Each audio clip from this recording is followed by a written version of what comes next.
Hello everyone. ಇವತ್ತಿನ ಕಾಲದಲ್ಲಿ ನಾವು ಎಷ್ಟೇ ಹಣ ಉಳಿತಾಯ ಮಾಡಿದರೂ ಕೂಡ ತುಂಬಾ ಖರ್ಚಾಗ್ತಾ ಇರುತ್ತೆ. ಹಾಗಾಗಿ ಹಣ ಉಳಿತಾಯ ಮಾಡೋದಕ್ಕೆ ಒಂದು ಸೂಪರಾದ ಒಂದು ವಿಧಾನವನ್ನು ಇಲ್ಲಿ ತೋರಿಸ್ಕೊಡ್ತಾ ಇದ್ದೀನಿ. ಈ ವಿಡಿಯೋನ ಯಾರಾದರೂ ಫಸ್ಟ್ ಟೈಮ್ ನೋಡ್ತಾ ಇದ್ದರೆ ಪ್ಲೀಸ್ ಲೈಕ್ ಮಾಡಿ, ಹಾಗೆ ಸಬ್ಸ್ಕ್ರೈಬ್ ಮಾಡದೆ ನೋಡ್ತಾ ಇದ್ದರೆ ಪ್ಲೀಸ್ ಸಬ್ಸ್ಕ್ರೈಬ್ ಮಾಡಿ. ನೋಡ್ತಾ ಇರ್ಬೋದು, ಹುಂಡಿಯನ್ನು ಬಳಸಿ ನಾವು ತುಂಬಾ ಹಣವನ್ನು ಉಳಿತಾಯ ಮಾಡ್ಬೋದು.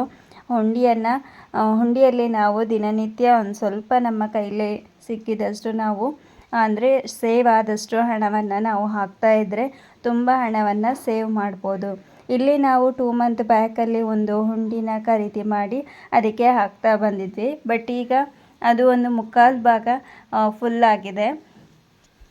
ಪೂರ್ತಿ ಹುಂಡಿ ಫುಲ್ ಆದಮೇಲೆ ತೆಗಿಬೋದಿತ್ತು. ಬಟ್ ಇವಾಗಲೇ ಅರ್ಜೆಂಟಲ್ಲಿ ಯಾಕೆ ನಾವು ತೆಗಿತಾ ಇದ್ದೀವಿ ಅಂತ ಹೇಳಿದರೆ, ನಮಗೆ ತಿರುಪತಿ ದೇವಸ್ಥಾನಕ್ಕೆ ಹೋಗೋದಕ್ಕೆ ಇರೋದ್ರಿಂದ ಅಲ್ಲಿಗೆ ಈ ಹುಂಡಿ ಹಣವನ್ನು ತಗೊಂಡೋಗಿ ಹಾಕುವ ಅಂಥೇಳಿ ತೆಗಿತಾ ಇದ್ದೇವೆ. ಸೊ ನೋಡ್ತಾ ಇರ್ಬೋದು, ಇಲ್ಲಿ ಆಲ್ಮೋಸ್ಟ್ ನಾವಿಲ್ಲಿ ಕಾಯಿನನ್ನೇ ಜಾಸ್ತಿ ಹಾಕಿದ್ದೇವೆ. ಈ ಕಾಯಿನನ್ನು ನಾವು ದೇವರ ಒಂದು ಯಾವುದೇ ಒಂದು ಖರ್ಚಿಗೆ, ಸೇವೆ ಅಥವಾ ಕಾಣಿಕೆ ಹಾಕೋದಕ್ಕೆ ನಾವು ಇದನ್ನು ಬಳಸ್ಕೊಳ್ಬೋದು. ಒಂದು 5 ರೂಪಾಯಿ ಕಾಯಿನು, 2 ರೂಪಾಯಿ ಕಾಯಿನು, 1 ರೂಪಾಯಿ ಕಾಯಿನು, ಎಷ್ಟು ಕಾಯಿನ್ ಸಿಗ್ತಾಯಿತ್ತು. ನಮ್ಮ ಹಸ್ಬೆಂಡ್ ಕೆಲಸ ಮಾಡಿ ಬಂದಮೇಲೆ ಎಷ್ಟು ಕಾಯಿನ್ ಉಳಿದಿರ್ತೋ ಅದನ್ನೆಲ್ಲ ಈ ಹುಂಡಿಗೆ ಹಾಕ್ತಾಯಿದ್ವಿ. ಒಂದು ಸ್ವಲ್ಪ ಅಮೌಂಟನ್ನು ಸೇವ್ ಮಾಡೋಣ ಇದರಲ್ಲಿ ಅಂಥೇಳಿ. ಸೊ ಈಗ ಮಕ್ಕಳು ಮನೇಲಿದ್ದರು, ಅವರಿಗೂ ಒಂದು ಖುಷಿ, ಎಷ್ಟು ಅಮೌಂಟ್ ಆಗುತ್ತೆ ಎಲ್ಲರೂ ಶೇರ್ ಮಾಡಿಕೊಂಡು, ನಾನೆಷ್ಟು ಲೆಕ್ಕ ಮಾಡ್ತೀನಿ ನೀನು ಎಷ್ಟು ಲೆಕ್ಕ ಮಾಡು, 1 ರೂಪಾಯಿ ಕಾಯಿನ್ ನಾನು, 2 ರೂಪಾಯಿ ಕಾಯಿನ್ ನೀನು, ಆ ಥರ ಶೇರ್ ಮಾಡಿಕೊಂಡು ಅವರು ಕೌಂಟ್ ಮಾಡ್ತಾ ಇದ್ದಾರೆ. ಅವರಿಗೂ ಒಂದು ಖುಷಿ ಆಗುತ್ತೆ ಈ ಥರ ಕೌಂಟ್ ಮಾಡೋದಕ್ಕೆ. ಮತ್ತು ಅವರಿಗೂ ಗೊತ್ತಾಗುತ್ತೆ ಎಷ್ಟು ಹಣವನ್ನು ನಾವು ಈ ರೀತಿ ಮಾಡೋದ್ರಿಂದ ಎಷ್ಟು ಹಣವನ್ನು ಸೇವ್ ಮಾಡ್ಬೋದು ಅಂಥೇಳಿ. ಒಂದು ಹಣದ ವ್ಯಾಲ್ಯೂ ಕೂಡ ಅವರಿಗೆ ಗೊತ್ತಾಗುತ್ತೆ. ಹೊರಗಡೆ ಪರ್ಸಲ್ಲಿ ಇಡೋದ್ರಿಂದ ಮಕ್ಕಳು ಅದು ಇದು ಚಾಕ್ಲೇಟ್ ಅಥವಾ ಈ ಥರ ಯಾವುದಕ್ಕಾದರೂ ತಗೊಂಡು ಯೂಸ್ ಮಾಡ್ತಾ ಇರ್ತಾರೆ. ಸೊ ಇದರಿಂದ ಜಾಸ್ತಿ ಚಾಕ್ಲೇಟ್ ಅಂಗಡಿ ಹತ್ತಿರ ಇದ್ದರೆ ಅಂತೂ ಜಾಸ್ತಿ ಮಕ್ಕಳು ಈ ಥರ ಕಾಯಿನನ್ನು ತಗೊಳ್ಳೋದು ಜಾಸ್ತಿ ಚಾಕ್ಲೇಟ್ಗೆ ಅಂಥೇಳಿ. ಸೊ ಇದರಿಂದ ಈ ಮೆಥಡ್ ಫಾಲೋ ಮಾಡೋದ್ರಿಂದ ಅದನ್ನು ಕೂಡ ನಾವು ಒಂದು ಸ್ವಲ್ಪ ಚಾಕ್ಲೇಟ್ಗೆ ಖರ್ಚಾಗುವಂಥ ಹಣವನ್ನು ಕೂಡ ಸೇವ್ ಮಾಡ್ಬೋದು. ಹಾಗೆ ಈ ಹಣವನ್ನು ಅವರ ಒಂದು ಪರ್ಸನಲ್ಲಿ ಏನಾದರೂ ಬುಕ್ಸು ಆ ಥರ ಏನಾದರೂ ತಗೊಳ್ಳೋದಕ್ಕೆ ಕೂಡ ಯೂಸ್ ಮಾಡ್ಬೋದು. ಈ ಥರ ಹುಂಡಿ ಹಣವನ್ನು ನಾವು ಸೇವ್ ಮಾಡೋದ್ರಿಂದ, ಹುಂಡಿಯನ್ನು ಯೂಸ್ ಮಾಡಿ ಹಣವನ್ನು ಹಾಕೋದ್ರಿಂದ ತುಂಬ ಒಂದು ಅಮೌಂಟನ್ನು ಸೇವ್ ಮಾಡ್ಬೋದು. ಈಗ ಫೈನಲಿ ನಿಮ್ಮ ಜೊತೆ ಶೇರ್ ಮಾಡ್ತೀನಿ, ಒಟ್ಟು ಅಮೌಂಟ್ ಎಷ್ಟಾಗಿದೆ ಅಂಥೇಳಿ ಶೇರ್ ಮಾಡ್ತೀನಿ. ವಿಡಿಯೋನ ಎಂಡ್ವರೆಗೂ ಸ್ಕಿಪ್ ಮಾಡ್ದೇ ನೋಡಿ. ಹಣವನ್ನು ಸೇವ್ ಮಾಡೋದಕ್ಕೆ ತುಂಬ ಒಂದು ವಿಧಾನಗಳಿವೆ. RD ಮಾಡ್ಬೋದು, ಪಿಗ್ಮಿ ಮಾಡ್ಬೋದು, ಹಾಗೆ ಮನೆಯಲ್ಲೂ ಕೂಡ ಈ ಥರ ಸೇವ್ ಮಾಡೋದ್ರಿಂದ ತುಂಬ ಒಂದು ಬೆನಿಫಿಟ್ ಇದೆ ನಮಗೆ.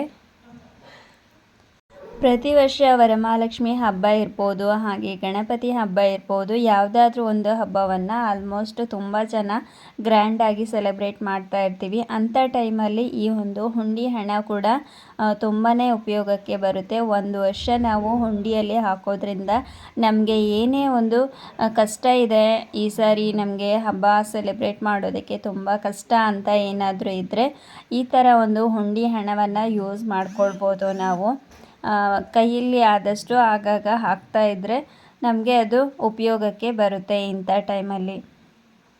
ಸೊ ಒಂದು ಬುಕ್ಕು ಪೆನ್ನು ಇಟ್ಕೊಂಡು ಕೂತಿದ್ದಾರೆ ಮಕ್ಕಳು.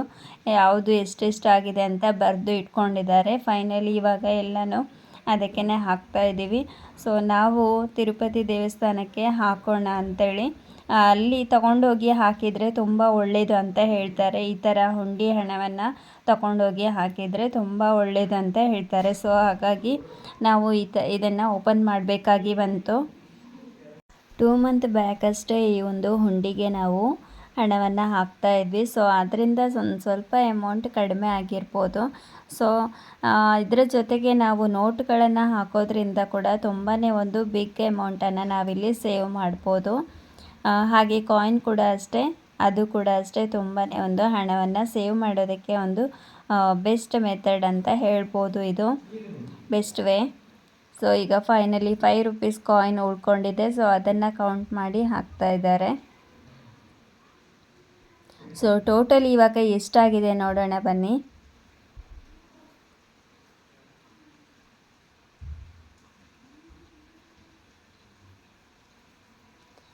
5 ರೂಪಿ ಕಾಯಿನ್ ನೋಡ್ಬೋದು 110 ಆಗಿದೆ, 2 ರೂಪಿ ಕಾಯಿನು 184 ಆಗಿದೆ, 1 ರೂಪಿ ಕಾಯಿನು 246 ಆಗಿದೆ.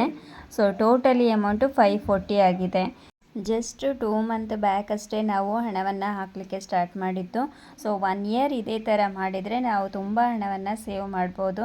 ಸೊ ನೀವು ಕೂಡ ಈ ಹುಂಡಿ ವಿಧಾನವನ್ನು ಹಣ ಸೇವ್ ಮಾಡೋದಕ್ಕೆ ಯೂಸ್ ಮಾಡ್ಕೊಳ್ಳಿ. ಹಾಗೆ ಈ ಒಂದು ವಿಡಿಯೋ ಇಷ್ಟ ಆಗಿದ್ದರೆ ಲೈಕ್ ಮಾಡಿ, ಶೇರ್ ಮಾಡಿ, ಕಮೆಂಟ್ ಮಾಡಿ. ಥ್ಯಾಂಕ್ ಯು ಇಷ್ಟೊತ್ತು ವಾಚ್ ಮಾಡಿದ್ದಕ್ಕೆ. ಬಾಯ್. ನೆಕ್ಸ್ಟ್ ಹೊಸ ವಿಡಿಯೋದೊಂದಿಗೆ ಮೀಟ್ ಆಗ್ತೀನಿ.